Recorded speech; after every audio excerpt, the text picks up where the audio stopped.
final game on Saturday, the group stage, it's been a good group stage for you, hasn't it? It has, yeah. Obviously, won 3 out of 3 and on top of the group, but we're still well aware of the importance of being seeded in the draw. So we want to finish as one of the best winners of the group.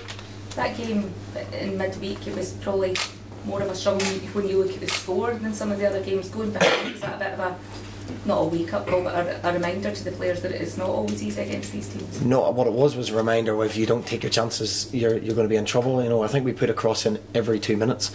We had 44 crosses in the box, so you getting punished for not scoring the chances or taking the chances that you created. But yeah, it was a wake-up call. It was a bad decision as well for the goal. But we showed great character to come back from that. There, it doesn't matter what level you're playing against. It's difficult to break teams down. And you watch Celtic week in, week out, and they have top quality players that are trying to break teams down, and it's not just quite as easy as people think. When you Berwick Rangers on Saturday, how much of these games against these opposition prepared you for the start of the league season? Well, they're definitely better than friendlies. The friendlies, there's no competitive edge to it, there's no crowd to it. But we'll have a half decent crowd here on Saturday as well, like we did previously, and they'll get right behind the players, so it makes it more competitive, and I think it's good. I enjoy it. How much have you stressed to the players, Stephen, that the seeding thing is important as opposed to them maybe looking ahead to the first game of the season? Twofold. They're playing for places to play against Rangers. By no means is the team, the starting 11 set in stone yet, or what system we play set in stone. So they're well aware of the top 4 group winners, the best group winners will be seeded along with the European teams. So we've made that very, very clear to them, and the importance of qualifying and hopefully progressing. So this game is where you finalise your team to start the league campaign now?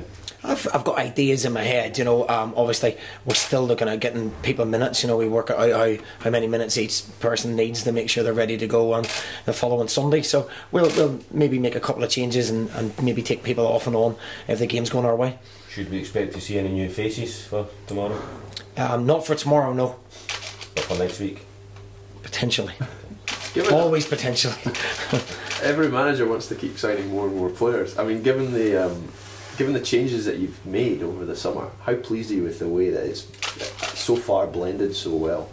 I'm cautious not to get too carried away, let's put it like that. We've played very well on occasions. We've scored a lot of goals. We look like a team that's been together longer than we have, but I'm still very aware it's early stages.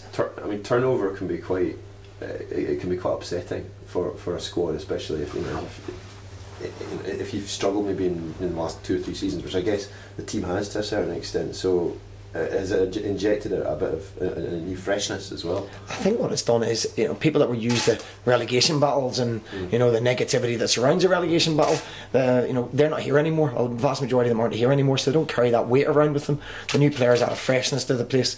They add an enthusiasm to the place of it's new. Everything's new, and you need to change things every now and again in football to spark life into things, and that's what we've done. And I was very conscious to bring good characters in, boys that had things to prove at a good age, and that's what we've done so far, and we'll try and continue to do that. Do you think that you will hold a bit of an advantage over Rangers when they come here next week, because you've had competitive matches in the last 3-4 weeks, which Rangers haven't since they went out of Europe? I'm not so sure about that. I think the advantage we hold is we're at home. Our crowd will be right behind us. It'll be a super atmosphere. But I'm not sure about in terms of the competitive matches. They've been down and they've been playing Watford. They're playing Sheffield Wednesday, so they're playing a good level of games. I've no doubt Pedro will have them well prepared. So I don't think that'll possibly come into it.